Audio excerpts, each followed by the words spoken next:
Srinagar base हॉस्पिटलमध्ये जखमींसोबत मुख्यमंत्र्यांची चर्चा। मुख्यमंत्री फडणवीसांनी व्हिडिओ कॉलवरून जखमींची विचारपूस केली। मंत्री गिरीश महाजन यांच्या फोनवरून फडणवीसांनी जखमींशी संवाद साधला।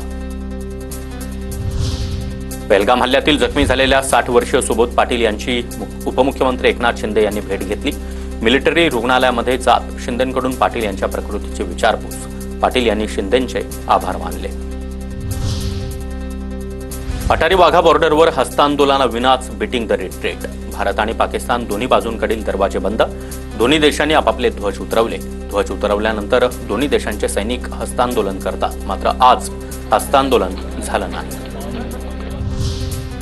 पहलगाममधील दहशतवादी हल्ल्याचा छत्रपती संभाजीनगरमध्ये एमआयएम कडून निषेध। माजी खासदार इम्तियाज जलील यांनी पाकिस्तानचा झेंडा फाडला। उद्या जुम्म्याच्या नमाजला काळ्या फिती लावून जा। पहलगाममधील हल्ल्याचा निषेध करा। परदेशी ताकदींना भारतातील एकोपा कमजोर करायचा आहे। आम्ही भारतातील सलोखा बिघडू देणार नाही।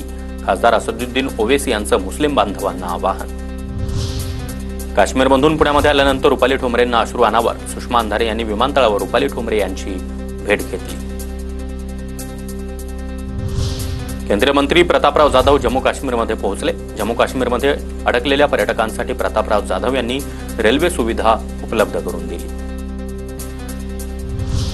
अडकलेल्या पर्यटकांना महाराष्ट्रात आणण्यासाठी भाजप आमदार मंगेश चव्हाण श्रीनगरमध्ये। चाळीसगावमधील 14 पर्यटक श्रीनगरमध्ये अडकले। मंगेश चव्हाण यांनी सर्व पर्यटकांची भेट घेत त्यांना धीर दिला। पहलगाम दहशतवादी हल्ल्यानंतर सध्याची परिस्थिती पाहता भारत काहीतरी मोठं करणार, रशियन माध्यमांचा दावा।